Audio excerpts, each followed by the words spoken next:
Okay, Kim, I'm moving out. She's here? It's only Oh, there she is. Okay, we didn't see her. Yeah. All of a sudden I got nervous. No.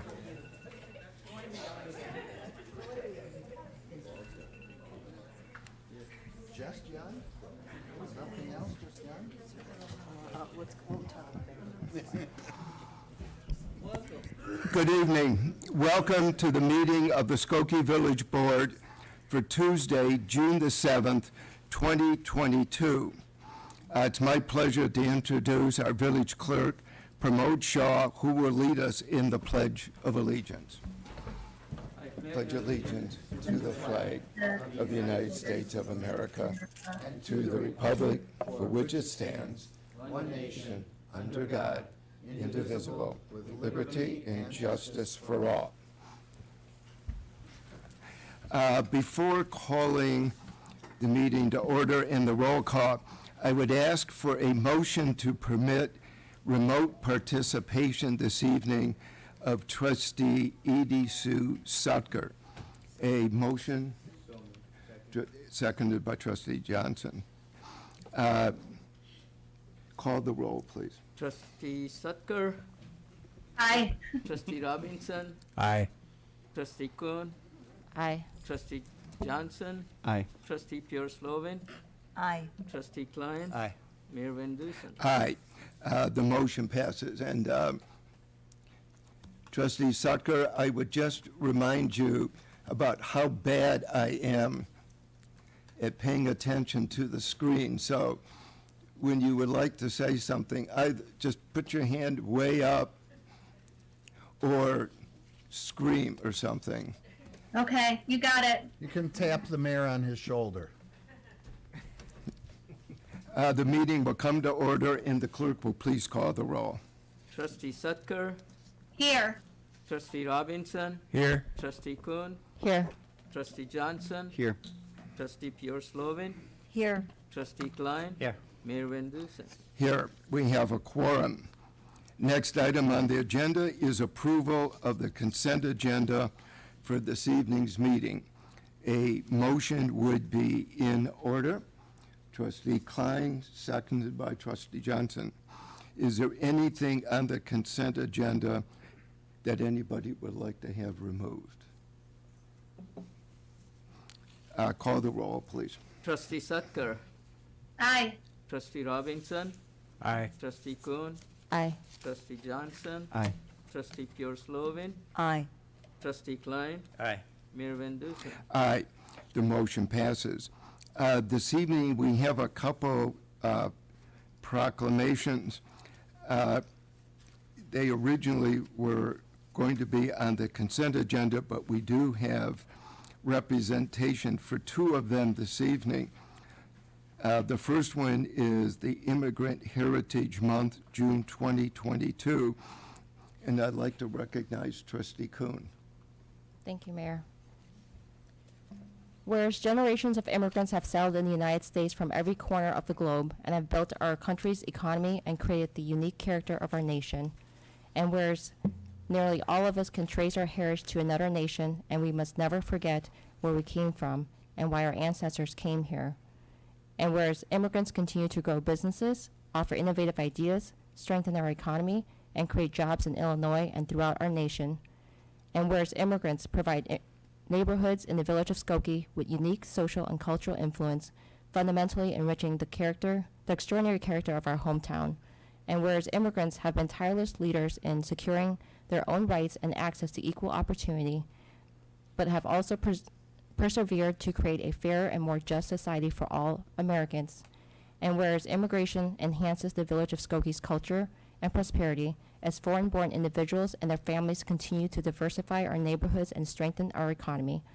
And whereas the residents of the village of Skokie represent over 100 countries and over 90 different languages spoken within the homes of our community, and whereas our nation works to ensure a pathway to citizenship, the village of Skokie will continue to support more inclusive and just policies. Now, therefore, George Van Dusen, Mayor of the village of Skokie, do hereby proclaim June 2022 as Immigrant Heritage Month in the village of Skokie and do urge all citizens to join in this celebration. Past the 7th day of June 2022. And you have a statement. I do. I have a statement from Leah Kim Yi, the Director of Immigration Law Practice from the North Suburban Legal Aid Clinic. As you know, June is Immigrant Heritage Month. This month, we take time to celebrate our shared heritage as an immigrant nation, highlight the many contributions of our communities by immigrants, and create awareness of how diversity and immigration are essential elements of how we connect with each other. At NSLAC, we know that every family has an immigration story or knows someone who is an immigrant. This month, we are sharing photos and stories on our website, social media, and in emails from our clients, our board and staff, and our volunteers. Their stories remind us of the importance of providing free legal services to those facing immigration issues, from DACA removals to deportation defense to asylum seekers and more. The United States has more immigrants than any country in the world. Today, more than 40 million people living in the U.S. were born in another country. The population of immigrants is beautifully diverse, with just about every country in the world represented among U.S. immigrants. Fortunately, we live in a place that welcomes immigrants, celebrates diversity, and helps neighbors in need. That includes right here in the village of Skokie. Thank you for the proclamation, but most of all, thank you for making sure that the work of NSLAC and our many partners is supported. By way of background, NSLAC's immigration practice is recognized by the Department of Justice and provides a full range of immigration legal services to eligible immigrants, including U visas, adjustment of status, DACA, asylum, and removal proceedings. DOJ recognition gives permission to NSLAC to practice immigration law through accredited representatives, and that the organization is qualified to provide immigration legal services through the attorney and non-attorney staff members or volunteers in accordance with federal regulations. There are more immigrants in the suburbs of Chicago than there are in the city of Chicago. NSLAC fills a unique gap in services as one of the few legal resources in Lake County, Illinois, and suburban Cook County, Illinois, that provides comprehensive legal services regardless of citizenship status. In 2021, the immigration practice served 583 clients. NSLAC began taking Afghan refugee cases in fall 2021 and has already accepted over 46 Afghan asylum cases. With your help, we will continue to be on the front lines as we protect and defend them. To learn more about us or for our assistance, you can find us at nslegalaid.org. Thank you again. That was from Director of Immigration, Leah Kim Yi. And you're on the board of directors. I am on the board of directors as well. Thank you. And it gives me great pleasure to refer to Trustee Keith Robinson, who is one of the founders in the village of our Juneteenth celebration. Trustee Robinson. Thank you, Mayor, for allowing me to read the proclamation. Whereas President Abraham Lincoln signed the Emancipation Proclamation on January 1st, 1863, ordering the freedom of all people enslaved in Confederate territory. And whereas on June 19th, 1865, Union Major General Gordon Granger announced the end of the Civil War and the signing of the Emancipation Proclamation in Galveston, Texas, legally freeing the last of the Confederacy enslaved people. And whereas Juneteenth, also known as Emancipation Day or Freedom Day, has been the tradition in the United States for more than 150 years, commemorating the Galveston announcement and celebrating the freedom of African Americans. And whereas continued anti-black violence and systemic racism compel us to acknowledge and reckon with the painful history and legacy of slavery and racial injustice in the United States. And whereas in 1961, the first African-American family purchased a home in the village of Skokie, and their courage and perseverance, as well as their establishment of Skokie Human Relations Commission in 1961, and the passage of the first Fair Housing Ordinance in 1968, paved the way for 6,800 black residents of African American diverse ethnic cultures who currently call Skokie home. And whereas black leaders in education, government, businesses, faith community, journalism, science, sports, and entertainment, those both known and those uncredited, have enriched Skokie, the Chicagoland, the country, and the world.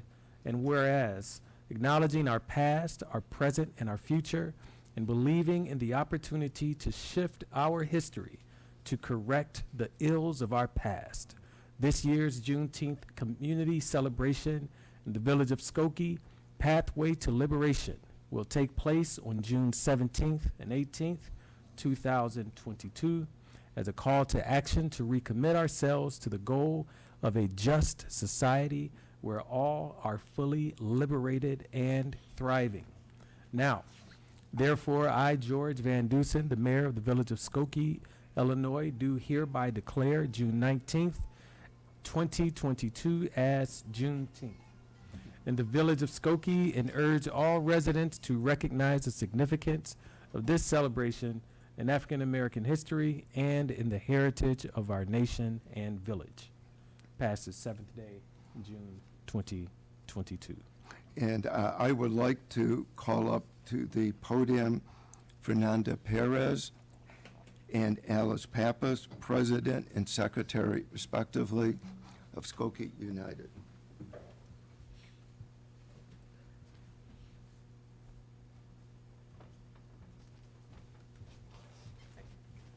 Thank you so much.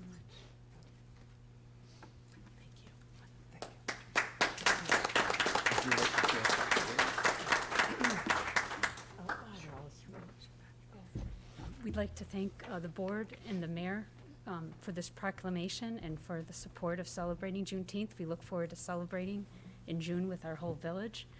We thank all of our partners in planning this event, the library, the Park District, District 219, District 69's African, Black, and Caribbean Parent Group. Fernanda and I are both on the board, and we're very honored to be here with you. And we look forward to working with the village to further equity efforts. Thank you. Thank you so much. Thank you.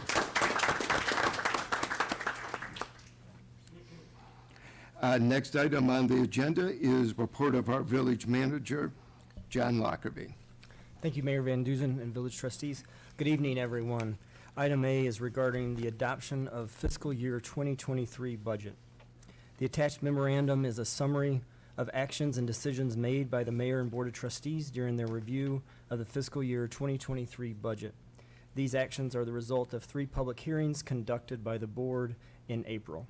In summary, the fiscal year 2023 general fund budget, or operating budget, equates to $63,743,384. All funds, including water, pension, economic development, motor fuel and local fuel tax, self-insurance, general obligation bonded debt, tax increment financing, federal aid, Performing Arts Center, Convention and Visitors Bureau, Special Service Areas, Wireless Alarms, and Capital Improvement Program total $155,019,193. Mayor and board approval of the fiscal year 2023 budget is respectfully requested. A motion on the adoption of the FY 2023 budget is in order. Trustee Robinson, seconded by Trustee Kuhn. Any comments or questions? Yes, if you would just, and give us your name, please. Oh, okay. Thank you. Sorry, I have it on my phone. My name is Judy Mendel, and I live at 24 Williamsburg Terrace in Skokie. Respected board, I think the board is doing a lot of good work, as is the village manager. I also think that Ann Tennis is doing a great job and keeps me as a citizen up to date. One huge problem I have is with the lack of transparency and priorities by this board. The only way I ever know things in an accessible way are posts from James Johnson, who gives pre- and post-meeting reports. The other trustees who are politicians, whether they like it or not, should figure out a way on their own dime, not the village's, to explain the issues and their votes. Just looking at an agenda posted a few days before the meeting in extremely small print that I can't even read isn't helpful or accessible. Moreover, I would like to know why budget hearings aren't streamed or televised. In this age of Zoom and YouTube, it would be very helpful, easy, and free. I also can't find any minutes about what was discussed at the budget hearings. For example, what was the conversation about the new $85,000 a year PR person? Who brought it up, and why is it needed now, when positions are frozen and there is no money for crossing guards or co-responders? In fact, I do commend the board for implementing this co-responder program. Thank you very much. Well, the co-responder program is permanent and it is fully funded. So we asked the chief, he assured us that, along with the head of our Health and Human Services Department, that at this moment, we don't need any other social workers.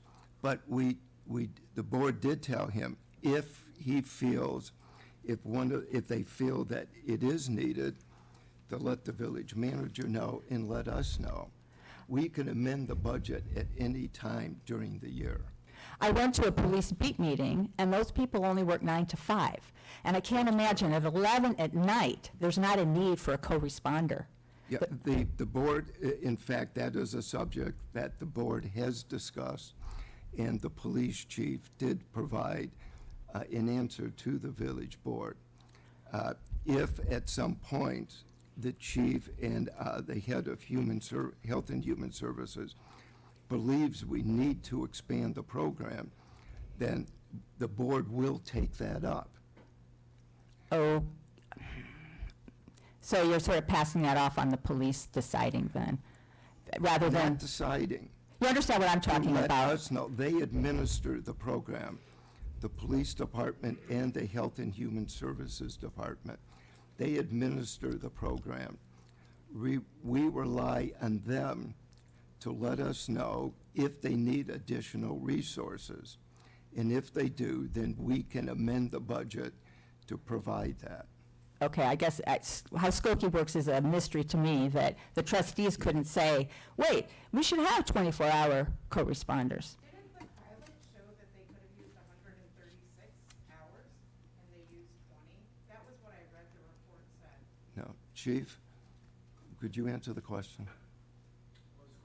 My understanding was that in the May pilot program last year, the co-responder went out on 20 calls, and there were 136 that showed they could have used a social worker. That was what I read. Is that incorrect? I'll be able to cross a paragraph off of it. Yeah. I can't cite the specific numbers, but that sounds correct. It was 136 times police officers felt a social worker would have been beneficial at that call. And 20 times out of those, So more social worker hours would be beneficial. according to the officers, yes. The one thing we are looking at doing, we're in the process of compiling initial data for the co-responder program, which started in November, which would be 6 months, and we're gonna take a look at that. And then at 1 year, we're gonna do a comprehensive review of the whole program, because what we don't know yet is it effective, right?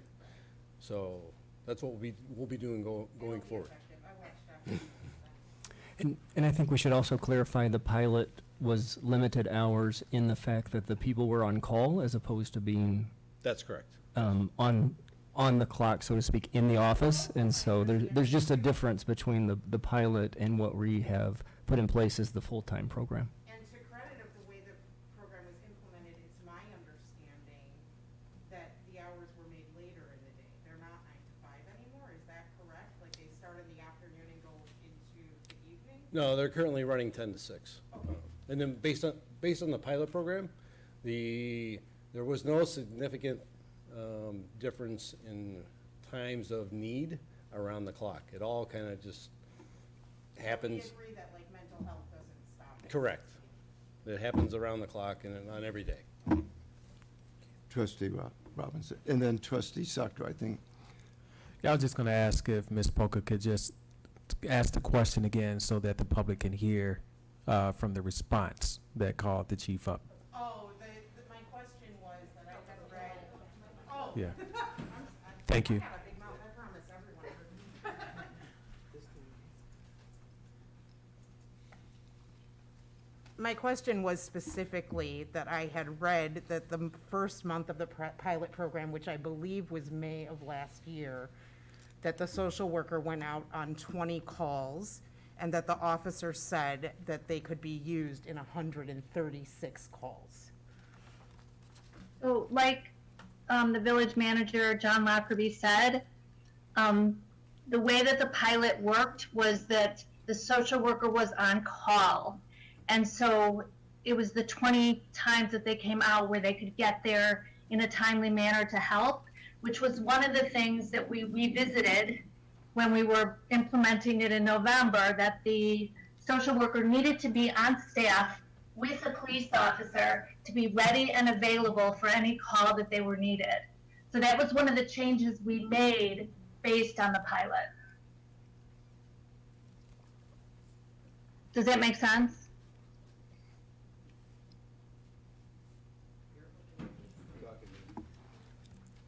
It makes sense to me, but I'm gonna reiterate what I said to, is it Chief Baker? Yes. I'm gonna reiterate what I said to Chief Baker, and I'll say to all of you, mental health doesn't stop at 6 p.m., so there would be benefit to another shift. That doesn't take a study to see how effective it is. If we could have a round-the-clock social worker, that would be great. If we weren't doing a PR person and instead we're hiring a social worker, I've looked up, they're paid about the same, we could do another shift and then we'd only be short one shift. Mental health is 24 hours a day, 7 days a week. It doesn't take a break. And actually, you didn't really answer my question. So is there a reason budget hearings are not streamed or minutes or anything?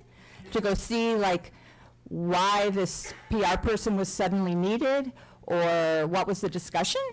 You know, so the budget hearings are workshop format, and so during COVID, there was, the public was not allowed, and so they were, handled There was someone I different. know that went to one of them. During COVID, and not this past year. So this year, they were back to the workshop format where the public was invited to attend. Okay. We sent out numerous notices. We published, our budgets is one of the most detailed budgets that a municipality has.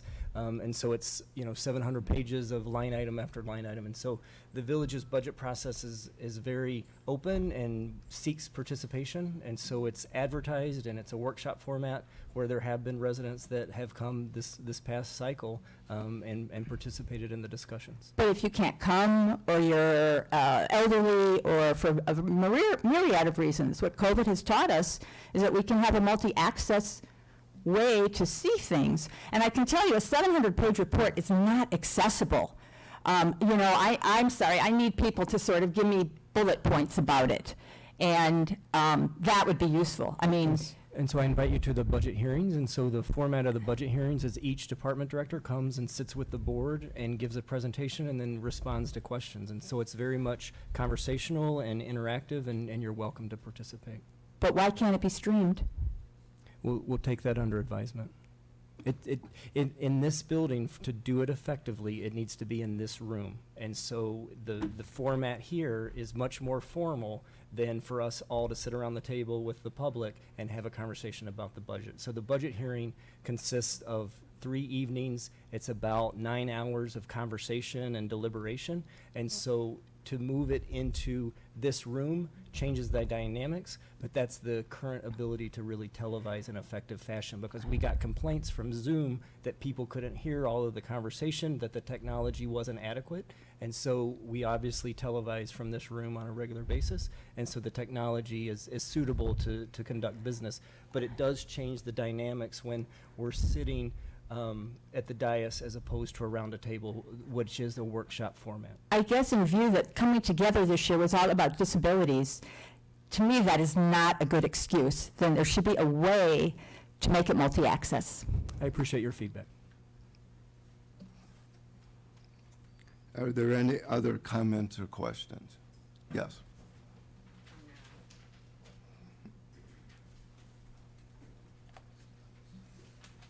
Some of this will be repetitious, and I apologize, but I'm not good on my feet crossing out words. My name is Kimberly Polka, and I'm a Skokie resident. I long for transparency in our local government, yet to me it seems Skokie does the bare minimum to keep the public engaged and informed. I'll spare previous examples and will just say I cannot understand why we're actually going backwards with regards to keeping the public informed. Last year, budget hearings were on the public calendar. They were streamed live. Also, in several previous years, the budget hearings were announced on patch. This year, I don't believe that any of that happened. Add to that, this year's hearings happened a month earlier than last year's hearings.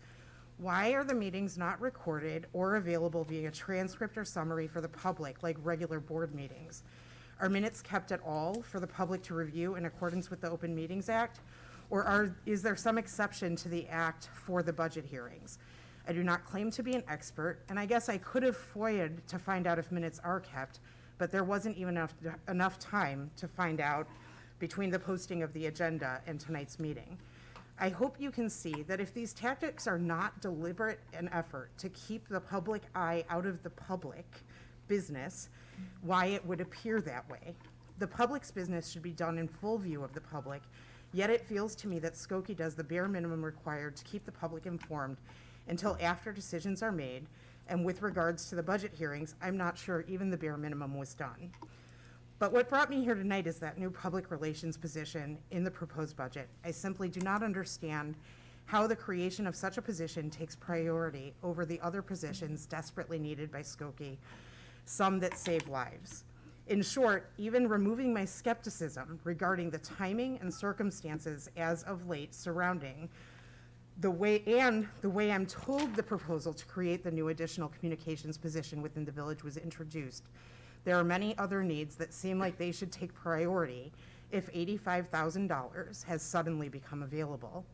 Ask a parent and several will say crossing guards. Ask someone trying to open a small business in Skokie and they'll say community development needs better staffing. Ask a neighbor I spoke with yesterday and it would be a sustainability coordinator. Ask me and I'd say another social worker to form a second co-responder team. I think that program is one of the best things Skokie has done in a very long time. I'm not gonna go into the hours, I got them written here. I just said that I think that another shift would benefit Skokie, it would benefit the public.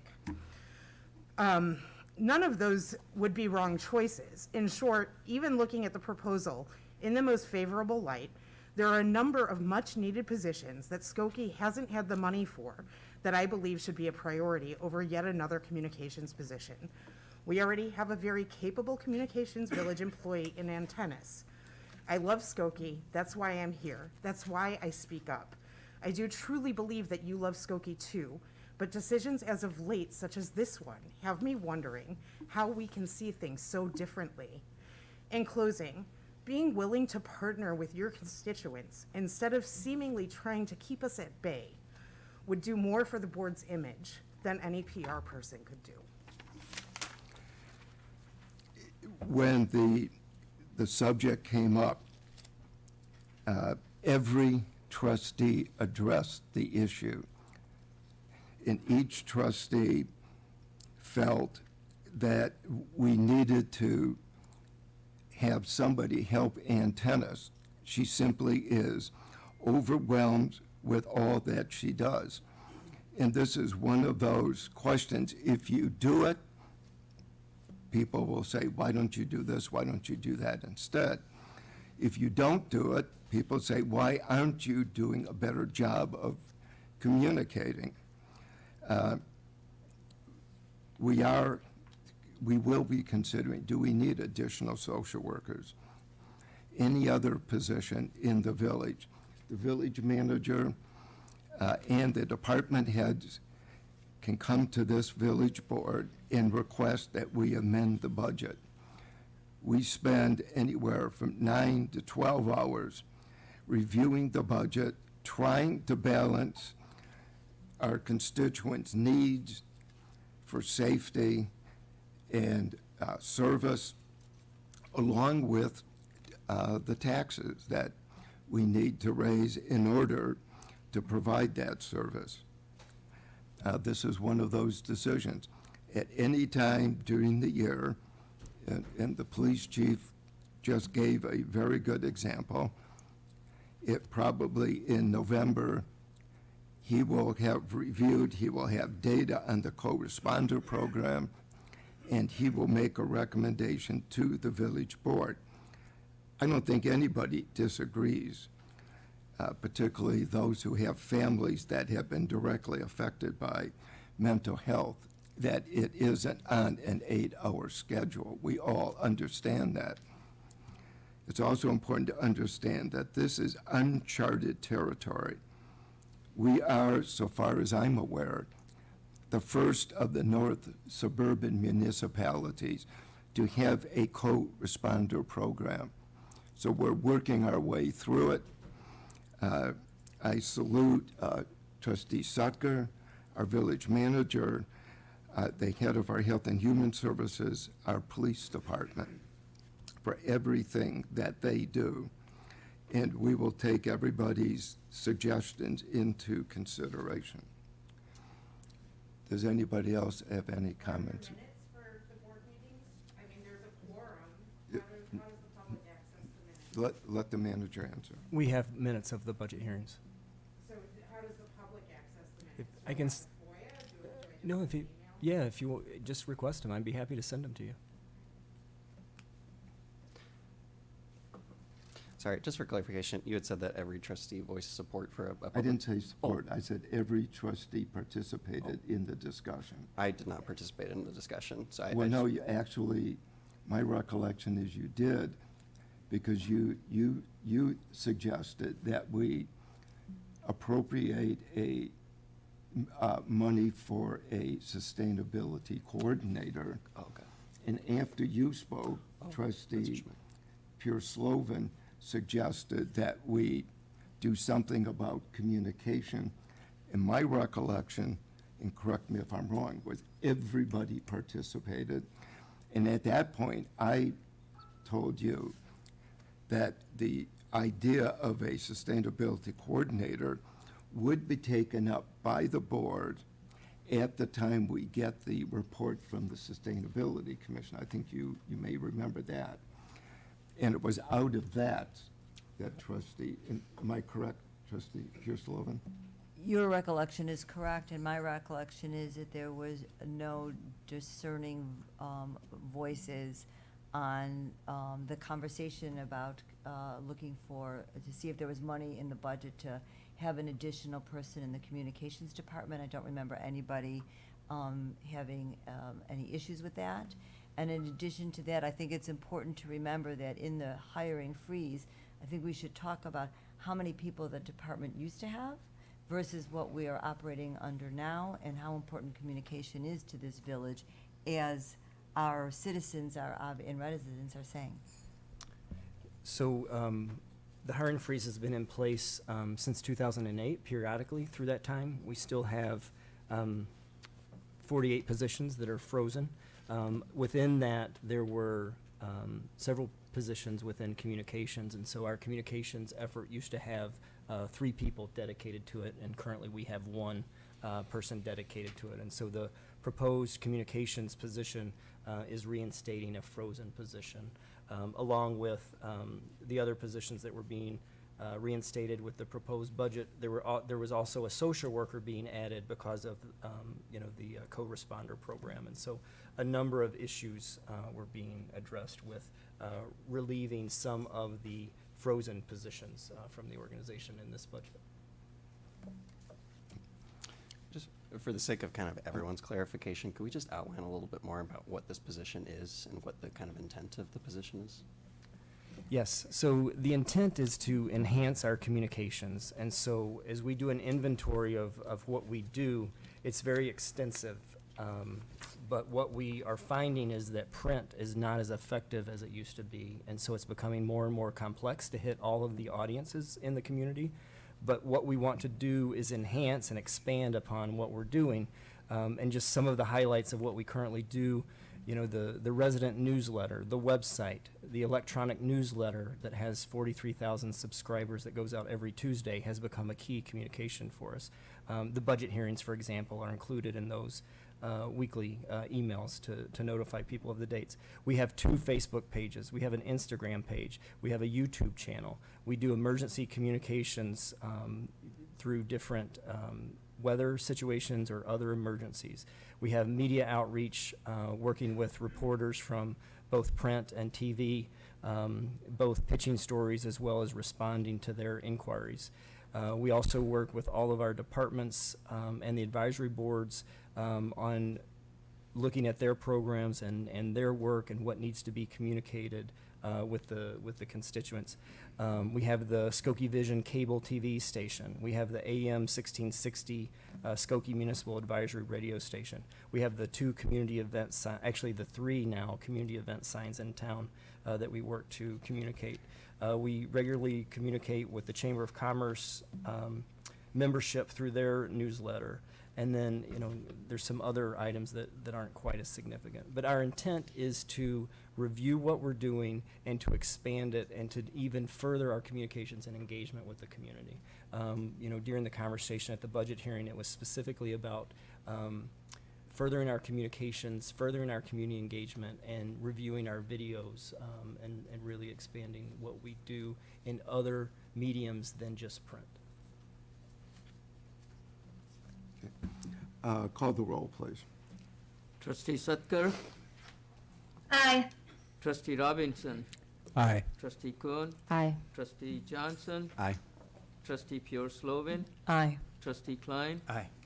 Mayor Van Dusen. Aye, the motion passes.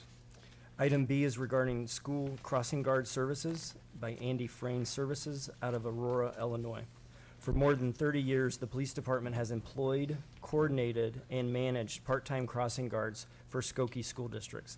The village, police department, and school districts have been discussing the desire of the village to privatize this program, as police officers are commonly required to fill crossings in the mornings and afternoons due to staffing shortages.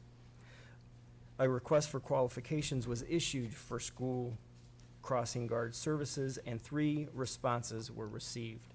After a careful review by police and finance staff and in consultation with the school districts, it was determined that Andy Frayne Services is the most qualified and experienced crossing guard services provider. Andy Frayne is committed to retaining Skokie's current crossing guards and maintaining their current pay structure. The quoted rate is $27.43 per hour. I concur with staff's recommendation to award a contract for school crossing guard services to Andy Frayne Services. Mayor and board approval is respectfully requested. A motion is in order. Trustee Klein, seconded by Trustee Pure Slovan. Are there any comments or questions? Yes. Trustee Johnson. I was hoping maybe you could go through the changes between the original proposal and this proposal and how this impacts different school districts differently. Sure. So the village for a long time, the village has always provided this program. So we have worked very cooperatively with the school districts in order to determine the crossings that need a crossing guard. The school districts actually make the final decision on which crossings need a crossing guard, and then we staff them. And so for decades, we have recruited those individuals, we have employed them as village employees, and then on a day-to-day basis, there's a staff person that coordinates all of those crossings, sometimes upwards of 30 crossings in the community at a time, to make sure they're staffed for both regular school and summer school. And so through the years, over the last 8 to 10 years, we've been having conversation with the school districts about this, that it's a challenging program to administer. It's a difficult position to recruit people and to keep all of the positions filled, as well as to have substitutes when a crossing guard has a workers' compensation issue or an injury or an illness or vacation. And so staffing all of those crossings on a regular basis is a challenge. And so police department has done it very well for decades, and the school districts for the longest time wanted the police department to continue to do that. But through the years, as we have explained the difficulties and the challenges, and that there's now a service that provides this service as well as other services, that they can provide more employment opportunities for the crossing guards if they're so inclined, and they have a better experience in keeping all of the crossings staffed, that the school districts in the village came to the realization that it was a good time in order to privatize the service. And so previously, when the crossing guards were employees of the village paid for one crossing guard per building. And so in Skokie, we have 7 school districts and a number of school buildings, and some school buildings have multiple crossings. And so the village had funded one crossing per school building at the elementary level.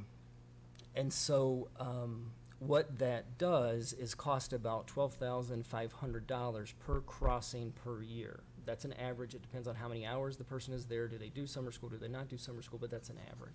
And so through the recession and through budget considerations through the last several years, we've had to look at all of our services and decide what are our core services that we need to fund and provide, and what are services that we don't need to provide or maybe should be funded in a different manner. And so for the crossing guards, this was one of the programs that we at the staff level determined it was not a core service of the village in order to provide crossings for school children to get to and from school. And so, for example, lots of schools collect a bus fee for students that choose or to utilize the bus. And so school districts have a transportation fund, they have operational funds, they have maintenance funds, they have educational funds. And so they fund various responsibilities. And so as we have looked at this program and the potential to privatize it, and we watched other communities that have had a very positive experience with privatization. And so, for example, in our area, there are 7 communities that use Andy Frayne specifically. And of those 7 communities, 5 of those are 100% managed and funded by the school district. And so out of those 7 communities, only 2 of those municipalities fund any part of the crossing guard or are involved in managing the program. So the village has always wanted to be committed to managing the program and providing crossing guards, but we have evaluated our financial responsibility in this program. And so in August of last year, the village communicated with all the school districts that it had come to the point that we needed to privatize. We invited them to participate with us. None of the school districts elected to participate in the selection process of a vendor.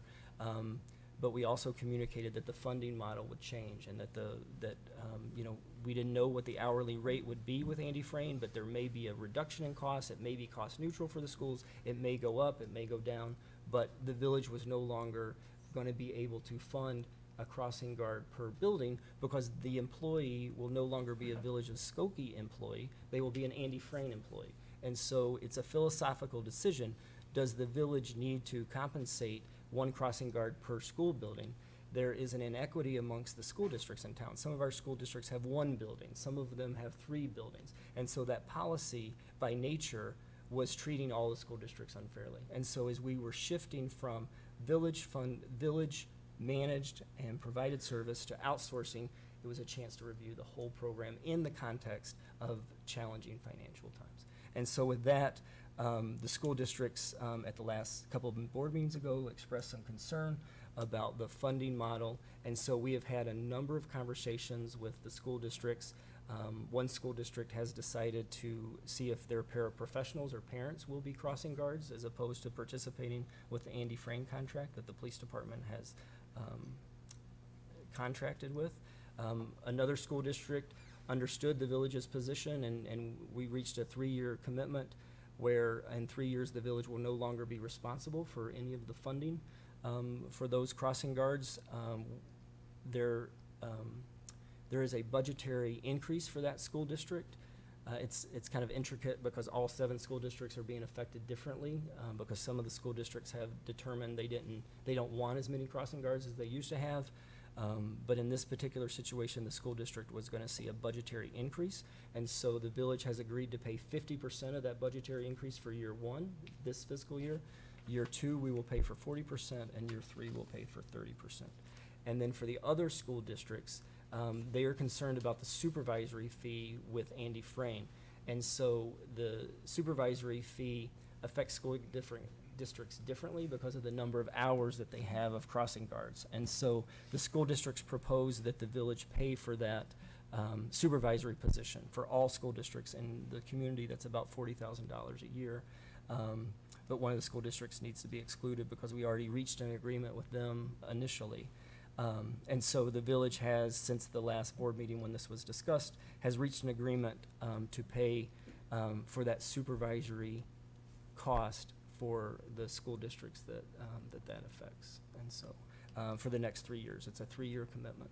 And I think that summarizes the impact for the school districts. That's a summary. There's been a lot of conversations about this. Yes, they have. Can I ask one follow-up question? That was an excellent summary.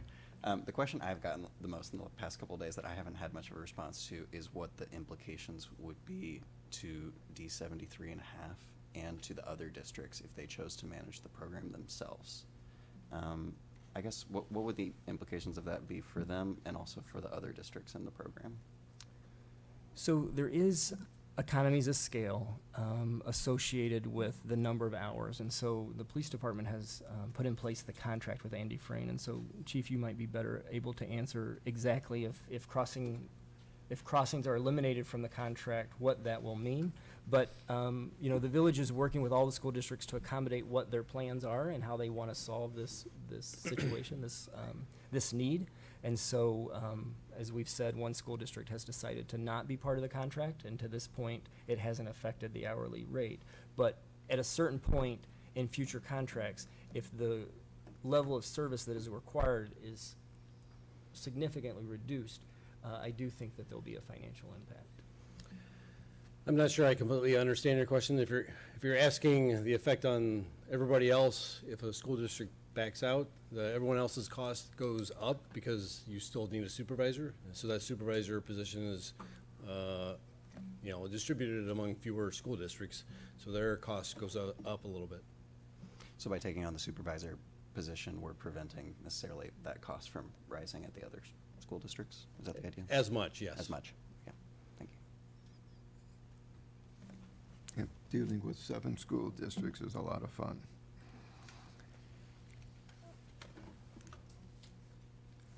We have a motion. Any questions? Any further questions? If not, call the roll, please. Trustee Sutker, Aye. Trustee Robinson, Aye. Trustee Kuhn, Aye. Trustee Johnson, I'm voting aye, and I just wanted to say that I think we're doing the right thing by adding a bit more of the cost share with the supervisor position. what was? He said aye. Aye. Okay, just didn't get it. Trustee Pure Slovin, Aye. Trustee Klein, Aye. Mayor Van Duzen. Aye, the motion passes.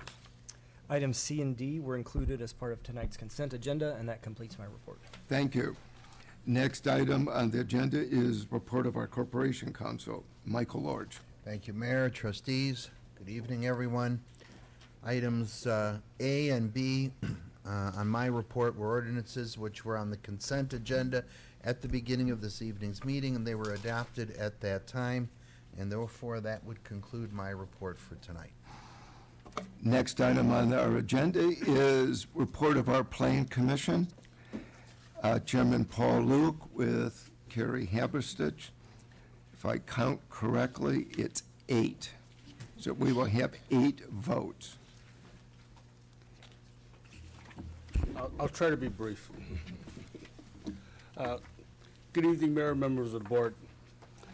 First case tonight is case 2022-14P, a special use permit request. At the May 5th meeting of the Skokie Plan Commission, we reviewed a request for a special use permit for outdoor storage at an existing convenience store at 5363 Lincoln Avenue, better known as the Skokie Mart. This is in a B1 service commercial zoning district. The petitioner proposes to locate an outdoor propane exchange cage for his customers in front of the brick wall east of the store entrance. The cage dimensions are 40 inches by 72 inches by 27 inches deep, and a total capacity of 18 cylinders. No cylinders will be filled on site. Also at the May meeting, it was recommended that the petitioner work with the village forester to locate 1 or 2 trees to the east of the building, and they have selected one elm tree to avoid underground utilities. An updated site and landscape plan will be prepared prior to the to the issue of permits. Legal notice was advertised, and no interested party spoke. Appearance commission review was not required in this case. The plan commission recommends by a vote of 8 ayes, no nays, one member absent, that the petitioner's request be granted. Okay, a motion to accept the Plan Commission recommendation on case number 2022-14P, special use permit for 5363 Lincoln Avenue would be in order. Trustee Klein, seconded by Trustee Kuhn. Are there any comments or questions? If not, I'll call the roll, please. Trustee Sitker.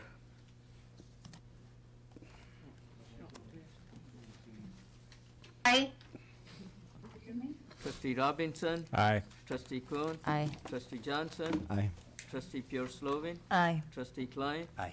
Mayor Van Dusen. Aye, the motion passes. Thank you. My next cases are all related. The cases run case 2022-15P to 2022-21P. In the first case, 2022-15P is a zoning map amendment. And 16P is a subdivision request. 17P is a site plan approval. 18P is a special use for drive-through. 19P is a special use for outdoor dining. 20P is a special use request for another drive-through. And 21P is also a special use for outdoor dining. The site is located at 7250 to 7256 McCormick Boulevard. At the May 5th meeting of the Plan Commission, we reviewed a series of requests which included a zoning map amendment, subdivision, site plan approval, and 4 special use permits at 7250 through 7256 McCormick Boulevard. The proposed development is located on vacant land within the existing federal mogul property and anticipates a rezoning from M3 industry to a B2 commercial. The petitioner proposes to develop 3 limited service restaurants with drive-throughs and outdoor dining areas, provide on-site stormwater management, and enable shared access among the restaurants. Raising Cane will be at lot number 1 at 7250 McCormick, and Culver's at lot number 3 at 7252 McCormick.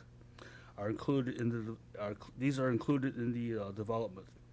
A specific limited service restaurant at lot 2 at 7256 McCormick is yet to be determined. The proposed development is not consistent with the manufacturing service employment use identified in the comprehensive plan.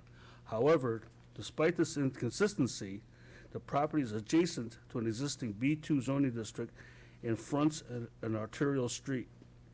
The Plan Commission is supportive of the use of this concept.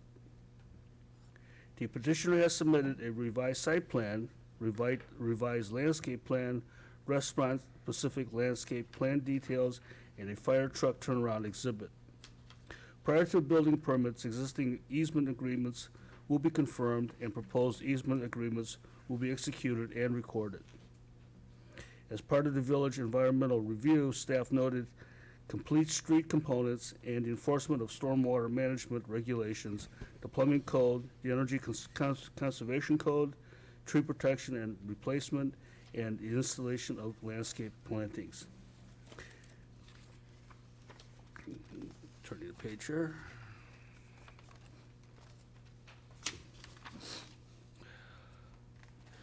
Additional information for each case is available through the staff report, but at the recommended condition, the petitioner provided revised and/or prepared new exhibits or narratives. The fire truck turning exhibit demonstrates the need to show the other possible turning movements and likely minor modifications to the overall site plan. The petitioner is preparing an updated exhibit. The reference for traffic signal warrants on a specific strategic regional arterial route it was provided. Per IDOT, the SRA signal warrant, the traffic volume does not meet warrants for a traffic signal. Reference to this traffic signal warrant for SRAs must be provided in the final traffic study. Specific warrants for a right turn lane are provided based on the right turn lane warrants mentioned in the IDOT Bureau of Design and Environmental Manual. McCormick Boulevard, Skokie Commons, and McCormick Boulevard, Federal Mogul do not meet warrants for a right turn lane. Overall, an approval from IDOT is required due to the increase in traffic volume and change in the level of service on the access roads intersecting with McCormick Boulevard.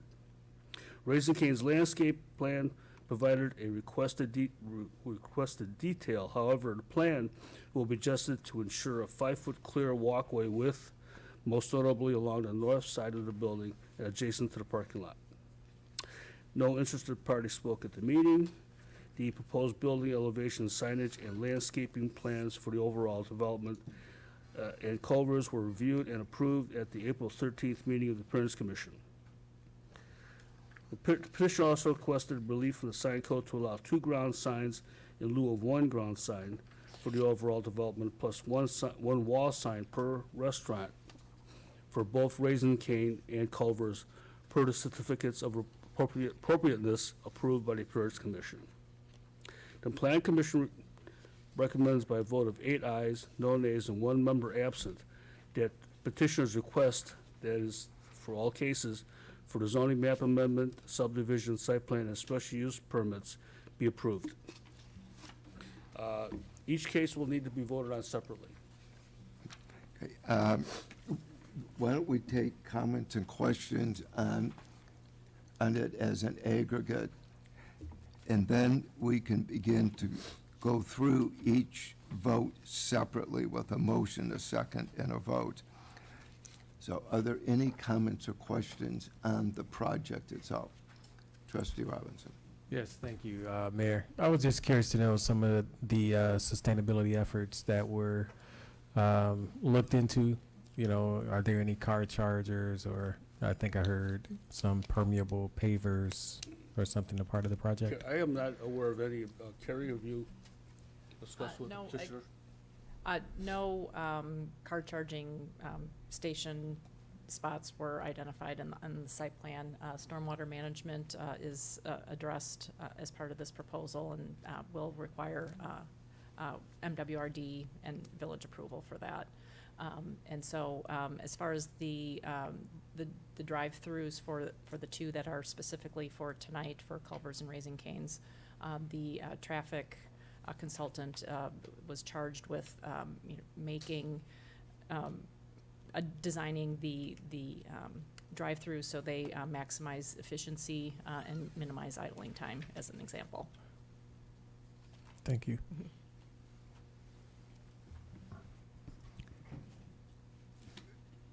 Well, no, I mean, the board will go first, and then, so.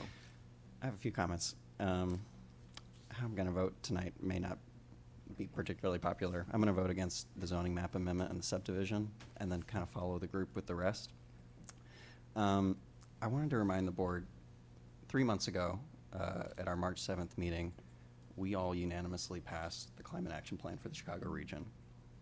We made some really significant climate commitments. We kind of pledged that we were going to try to get Skokie to net zero greenhouse gas emissions by 2050.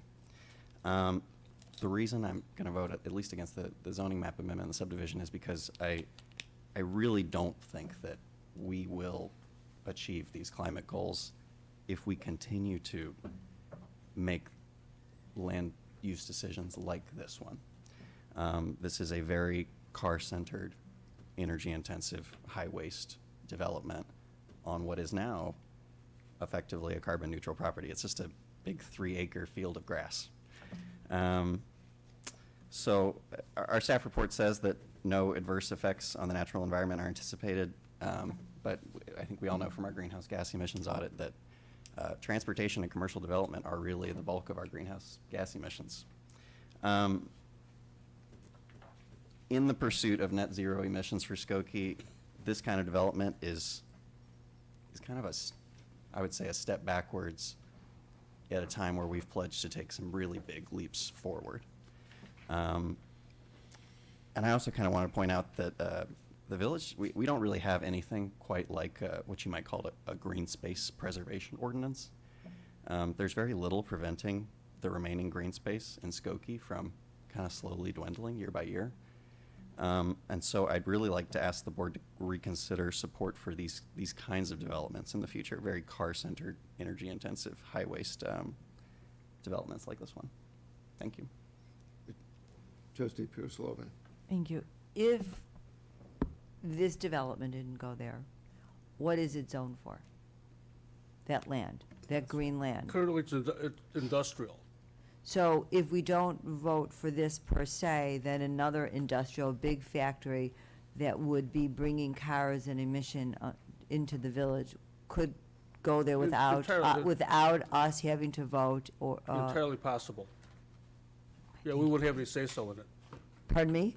We wouldn't have any say-so as to what goes there as far as that would meet Right. the zoning there. Right, so it's The not current zoning. protected land that's gonna stay green, so if it's not this kind of. Well, it's just- private land, we don't own it. Right, but I would suggest that if someone's willing to sell it, then they probably are looking to sell it to something. Yes. And so my point being that if it's not this kind of business development, it factually could be something else that's a business development, which still will bring in cars, and even if it's, let's say it became a residence or something, people will still be using it, coming in and utilizing their cars, correct?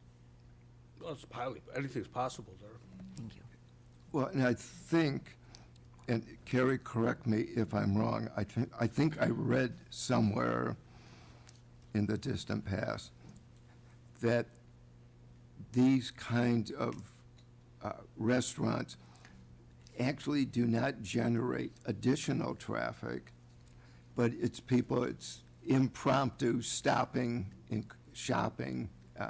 Here it would be Raising Cane, Culver's. So it's not going to be a destination. Somebody is not going to get up and say, well, I'm going to run over to Raising Cane from Trip and Golf, drive down McCormick. You may stop in on your way home from taking the kids to baseball practice.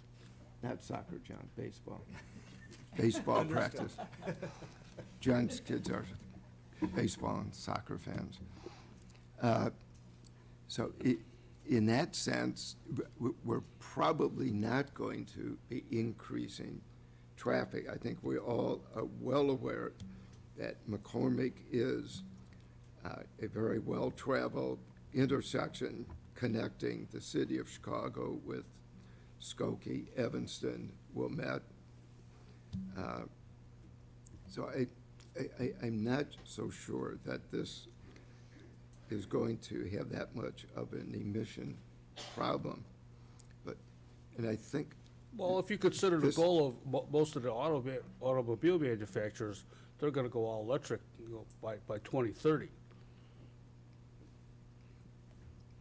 we're gonna be zero carbon. Like, I mean, well, going all electric doesn't mean zero carbon. Correct. In relation to the traffic study estimates roughly half of the visits to the site would be from drive-by traffic, just to add a little data point to your statement. Do any other members of the village board have any comments? Okay. Yes?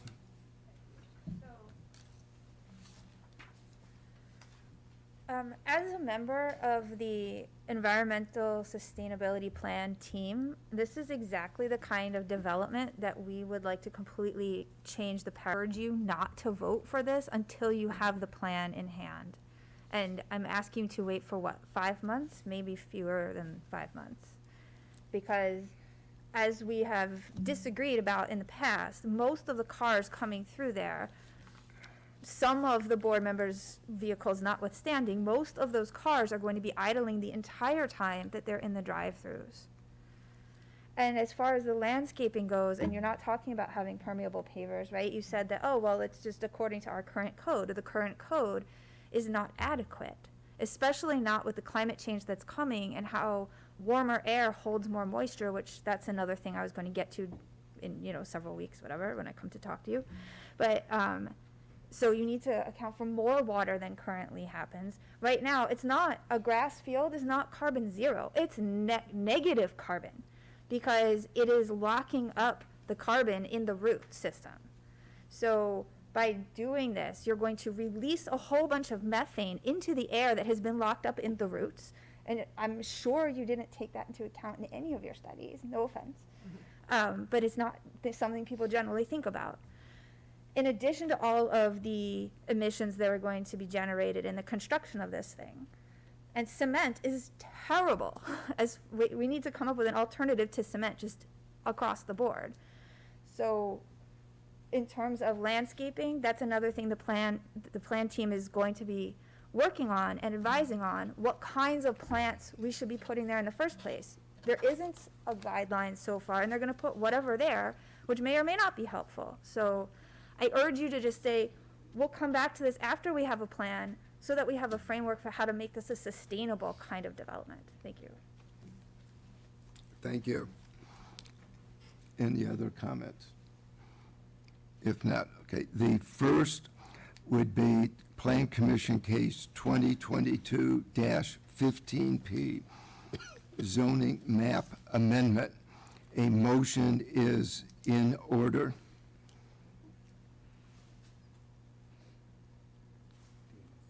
Trustee Klein, seconded by Trustee Pure Slovan. Call the roll, please. Trustee I'm sorry. Sutker, Aye. Trustee Robinson, Sorry, he just said it. Bless you. Oh, okay, I'm sorry. Trustee Robinson, I'll abstain until the report comes out. Trustee Kuhn, Aye. Trustee Johnson, Nay. Trustee Pure Slovan, Aye. Trustee Klein, I vote aye. Mayor Van Dusen. Aye, the motion passes. The second vote is on case 2022-16P, the subdivision. A motion is in order.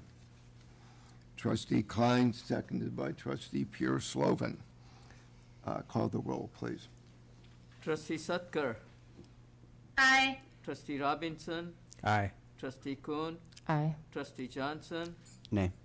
Trustee Pure Slovan, Aye. Trustee Klein, Aye. Mayor Van Dusen. Aye, the motion passes. Next is Plan Commission Case 2022-17P, Site Plan Approval. A motion is in order. Trustee Klein, seconded by Trustee Pure Slovan. Call the roll, please. Trustee Sutker,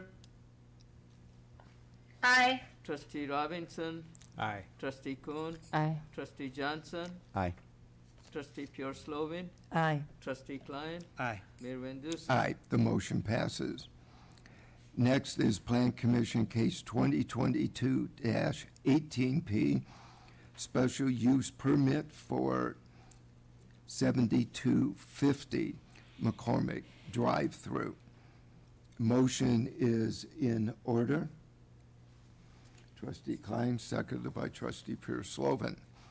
Call the roll, please. Trustee Sutker, Aye. Trustee Robinson, Aye. Trustee Kuhn, Aye. Trustee Johnson, Aye. Trustee Pure Slovan, Aye. Trustee Klein, Aye. Mayor Van Dusen. Aye, the motion passes. Next is 2022-19P, Special Use Permit 7250, Outdoor Dining. A motion is in order. Trustee Kuhn, seconded by Trustee Klein. Call the roll, please. Trustee Sutker, Aye. Trustee Robinson, Aye. Trustee Kuhn, Aye. Trustee Johnson, Aye. Trustee Pure Slovan, Aye. Trustee Klein, Aye. Mayor Van Dusen. Aye, the motion passes. Next is Plan Commission Case 2022-20P, Special Use Permit 7252, drive-through. A motion is in order. Trustee Sucker, seconded by Trustee Robinson. Call the roll, please. Trustee Sutker, Aye. Trustee Robinson, Aye. Trustee Kuhn, Aye. Trustee Johnson, Aye. Trustee Pure Slovin, Aye. Trustee Klein, Aye. Mayor Van Dusen. Aye, the motion passes. Next is 2022-20P, Special Use Permit 7252, drive-through. A motion is in order. Trustee Robinson, seconded by Trustee Klein. Call the roll, please. Trustee Sutker, Aye. Trustee Robinson, Aye. Trustee Kuhn, Aye. Trustee Johnson, Aye. Trustee Pure Slovin, Aye. Trustee Klein, Aye. Mayor Van Dusen. Aye, the motion passes. And finally, Plan Commission Case 2022-21P, Special Use Permit for 7252 Outdoor Dining. A motion is in order. Trustee Sutker, seconded by Trustee Kuhn. Call the roll, please. Trustee Sutker, Aye. Trustee Robinson, Aye. Trustee Kuhn, Aye. Trustee Johnson, Aye. Trustee Pure Slovin, Aye. Trustee Klein, Aye. Mayor Van Dusen. Aye, the motion passes. That concludes my report. I think I got it. Did I get them all? You got them I think I did. Thank you. Thank you. That concludes the report of the Plan Commission. Next item is public comment. Is there anybody who wishes to address the board?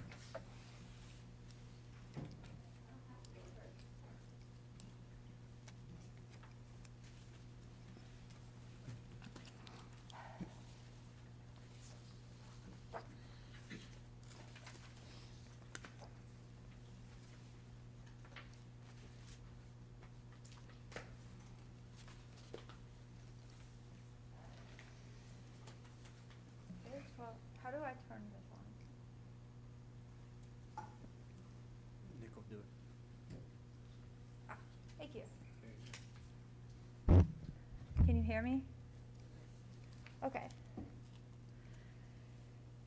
So, to refresh everyone's memory, because it's been quite a while, here's a wave, and the wavelength is the distance between crests. That light travels in little particles called photons, and the energy of a photon is equal to a couple of constants divided by the wavelength, which means that the higher the energy of the photon, the shorter the wavelength, and vice versa. Last time I talked about black body curves, where I said if you have a thing that's warm and it's radiating heat, it's every single thing above absolute zero does, its energy follows this curve, where as a function of wavelength, it looks like this. The peak is related to the temperature, so the wavelength at the peak is equal to this constant over the temperature. Today I'd like to move on and get to stuff that's actually closer to being relevant to helping you to freak out about climate change. This is a hydrogen atom. I know you guys know what atoms are, but I want everyone to have it fresh in their minds. For a hydrogen atom, you have a proton in the center, an electron in some orbit going on the outside. This is a hydrogen atom in the ground state, which means it's the lowest energy state possible, which implies that there are other energy states available. I'll just do this. So here you've got the lowest energy state. Then if the electron were somehow in this state, it would be here. If it were somehow in this other state, it would be here. And as it gets higher, it has more and more energy. It's not allowed to be in between the states, actually, and it has to absorb a photon of exactly the right energy that corresponds to the difference in the energies from one level to another. When it jumps back down, it emits light that's exactly the energy from one level to another.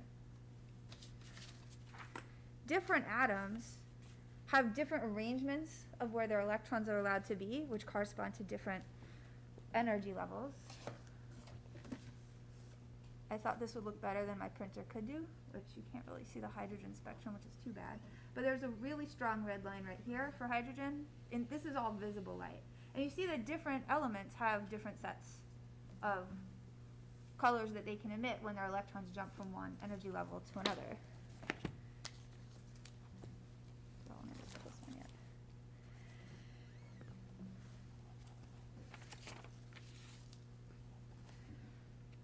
This is all to help you understand the graph I'm going to show you later. So again, here is what it would look like if we just had some black body and there's no gas involved. This is what it looks like if I have some cloud of gas. This isn't necessarily hydrogen. In fact, it's definitely not hydrogen. And so if you look at what this gas is emitting when the electrons are jumping down back into their ground state, they have very specific colors, and very specific wavelengths, and very specific energies. If you were to put a cloud of gas in front of a hot source, right, a black body, then this gas would actually absorb those same energies out of the spectrum, out of that rainbow. So what you end up seeing are these dark lines, and that's what it looks like if you don't plot it like this. If you actually plot the intensity, you see these dips here. So this means that the gas here absorbed all of the, well, not all, but a lot of the photons here, here, here, here, right, corresponding to each one of those transitions for its electrons. Now let's move on to molecules. You're kind of smiling, I don't know. Anyway, molecules are what you get when you have atoms that share electrons. And not only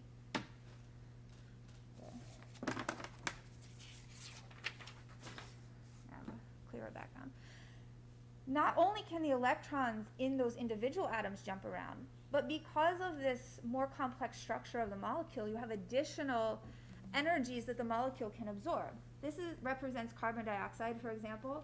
This center ball is carbon, and you've got two oxygens, so CO2. One of the additional energy modes for carbon dioxide is called wagging. Like literally, the oxygen wags back and forth like this. It can wag in the same direction. It can have just one wagging. They can wag in opposite directions. They can also stretch. It's actually kind of cool. So what does this have to do with climate at all? Imagine, this is the set of instructions for a lab that I did with my students. Imagine that you have a satellite and it's looking down at the Earth. Where here's the Earth, here's the satellite, and in this particular example, the satellite is at an altitude of 20 kilometers, so like just above the top of the troposphere where most of the carbon dioxide is.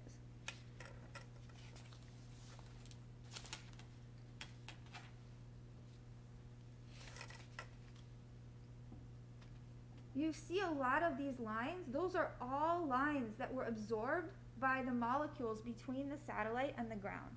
The ground is emitting something along what's closer to this curve if you were to fill it all the way in. And this is carbon dioxide. It's incredibly fat. And while it's not at the peak, all right, it's not at the peak, it is incredibly fat. And in fact, when you set this, this is from the climate models that use chicago.edu/ModTran. ModTran is sort of like the gold standard in climate models. When you set this to be 0, this just disappears. And as you slowly add carbon dioxide, this gets deeper and deeper. First it starts here, and then it gets here, and finally it bottoms out at this line. And we can talk about that privately if you want to. I'm not going to talk about band saturation, but then as you keep adding carbon dioxide, this line gets fatter and fatter and fatter. I don't know if you're familiar with the pre-industrial level of carbon dioxide, but it was 280 parts per million. We're getting close to doubling that. And we need to stop putting in drive-throughs. We need to do everything we can right now to get off of fossil fuels. And I commend the board. I saw today in the Skokie News that you guys have an electric ride-on mower. I think that's fantastic. I think that we should have only electronic ride-on mowers. And in fact, you could even charge them for free if you put solar panels up, especially over all the parking lots that are generating all of this extra heat that we talked about last time. So When I was talking to my students about this and how CO2 traps heat in the atmosphere, one of them blurted out, and these are teachers, right? These aren't like high school kids. They said, why isn't this what they're telling us? Because for them, this is what made it real for them. This is what, like, every time you turn on your gas-powered car, I hope you think about this. And I hope you think about the future that my kids are going to have to live in. Sometimes on my darker days, I think they're going to have to live underground because the surface of the earth will be completely uninhabitable. And I know I sound like a crazy person when I say that, but this is because I actually understand this in a really deep level, like in my bones. And I don't think most people do. And I think if you talk to a lot of climate scientists, they don't let themselves get to that dark place. They say, well, they have to be optimistic, and the change has to come from the government. Because people have had too long to make the right decisions for themselves, and they haven't. So we need responsible people at the government level, at all different levels of government, but I'm kind of despairing about the federal government at this point doing anything about it. So we need the local level to step in and take really drastic steps to get us to be zero carbon by 2050. And that doesn't mean sit around and do almost nothing toward that goal until you get handed a piece of paper and you know what it's going to say anyway. So, thank you. Wait, what did the wagging have to do? I didn't What? follow the wagging. Oh, that was, I'm glad you asked. So, the wagging mode actually corresponds to 15 microns, to a photon whose wavelength is 15 microns. Like, that is that particular mode of the carbon dioxide's excitation. Similar to like when you heat food in your microwave, it's called a microwave because it uses microwaves that hit the food, microwave photons that hit the food, the water in the food, which then gets them to spin, which then they collide with the other food and it makes them move faster, or the other molecules in your food, makes them move faster and the whole thing heats up. So similarly, this is actually when the ground emits all of this. This is all in infrared, right? This is wavelength, this is in microns, so none of this is visible. When the ground emits all of these photons, the carbon dioxide has this mode right here that makes it start wagging, and then it re-emits that light before it can even collisionally excite another air molecule, and it radiates half of it into space and half of it back down. But the more of it that we trap, the more of it gets sent back down to Earth. And in fact, another thing that I could have had it here, maybe this is mid-latitude somewhere. When you set the carbon dioxide to be 280, and then you set it to here, the difference is 3 watts per meter squared. This is on average. So on average, every square meter of ground is getting an extra 3 watts because we have all of this extra CO2. And that's only the difference between the pre-industrial level and today. I look forward when you come and speak. I think you have a lot to teach us. I am a printer by trade. I can talk terms of measurement, I can talk my terms, your head will spin. But if I wanted to, I can make you understand. First half of what you said went right over my head. If you could talk more to me, because I'm not as bright as everybody else, I would really appreciate it if you keep coming and telling us. But I don't follow all the math. I married a math teacher, so I stopped worrying about math. Next time, I'll try again with this particular material because this is the really important stuff. Okay. And I'll try harder. Dummy it down for me. Thank you. Thank you. Before recognizing Trustee Sutker, I would be very remiss if I did not note the passing today of Marlene Williams. I don't know, I think many of you knew her maybe in passing. Those of you who are new to the board very well might not have known Marlene. She was the longest-serving clerk in the history of the village of Skokie. But before that, and in addition to that, She was just a marvelous human being who loved everybody, worked well with everybody, and frankly, in the modern era, invented or reinvented the idea of village clerk in all that Promote does on a daily basis, as well as Marlene and Marlene's predecessors. I hope everybody will keep Marlene in their thoughts. I see Peter and Paul in the audience. I know they both knew Marlene. John, you knew Marlene, certainly. Of course, Michael knew her very extremely well. We regret her passing. She was just a great person. Trustee Sutker, I move we adjourn. we are adjourned.